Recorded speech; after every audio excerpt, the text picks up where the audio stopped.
ছাত্র জনতার আন্দোলনে গুলিবিদ্ধ হয়ে নিহত হন শেরপুরের এইচএসসি পরীক্ষার্থী সবুজ মিয়া। প্যারালাইজড বাবা আর অভাব অনটনের 6 সদস্যের সংসারের দায়িত্ব নিজ কাঁধে তুলে নিয়েছিল সবুজ। তবে হঠাৎ করে তার মৃত্যুতে অমানিসার কালো ছায়া নেমে আসে পরিবারটিতে। শেরপুর থেকে মুগনির রহমান মনির পাঠানো তথ্য ও চিত্রে সৈয়দা সামিয়া তামান্নার রিপোর্ট।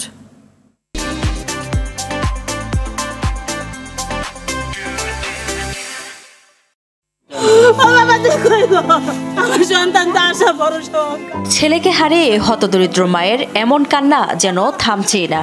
পড়ার টেবিল, বই, খাতা, নিজের লেখা কবিতা, টেবিলের সামনে টানানো মনীষীদের বাণী সবই আছে, নেই শুধু মা বাবার আদরের সন্তান।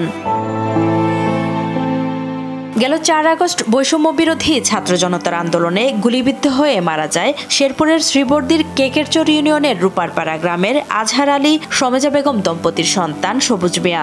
এবার শ্রীবর্দী সরকারি কলেজের এইচএসসি পরীক্ষার্থী ছিলেন তিনি। সবুজের বাবা প্যারালাইজড, 6 সদস্যের সংসারে অভাব অনটন লেগে থাকে। তাই সংসার চালাতে স্থানীয় একটি ফার্মেসিতে কাজ করে সে আয়ে চালাতেন সংসার। হঠাৎ করে পরিবারের একমাত্র উপার্জনক্ষম ব্যক্তিকে হারিয়ে অসহায় হয়ে পড়েছে পরিবারটি। খুব কষ্ট করে আমি লেখাপড়া করাইছি। সে একটা দোকানের ফার্মেসি থেকে সে এই সংসারটা চালাইতো। তার 2টা ছোট ভাই বোন আছে, তাদেরকে সে লেখাপড়া খরচ দিত।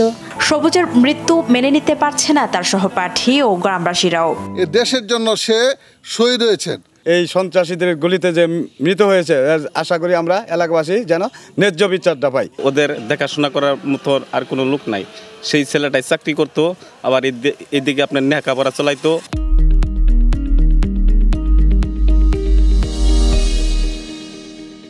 তার বাবা মা একজন প্যারালাইসিসের রোগী, অসুস্থতায় ভুগতেছে, তাদের আর্থিক সাহায্যের দরকার। আমরা এই বর্তমান সরকারের কাছে দৃঢ় আবেদন জানাই যেন এই হত্যা দ্রুত বিচার হয়, খুবই দ্রুত, এবং তার পরিবারের পাশে যেন সরকার সহযোগিতার হাত বাড়িয়ে দেয়। এদিকে এইচএসসি পরীক্ষার্থী সবুজের মৃত্যুতে তার পরিবারের পাশে দাঁড়ানোর আশ্বাস দিয়েছেন শ্রীবর্দী সরকারি কলেজের এই অধ্যক্ষ।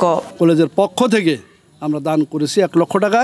এতে ভবিষ্যতে কোনো প্রয়োজনে নির্দ্বিধায় তারা আমাদের সাথে যোগাযোগ করলে আমরা তাকে সার্বিক সহায়তা দান করব।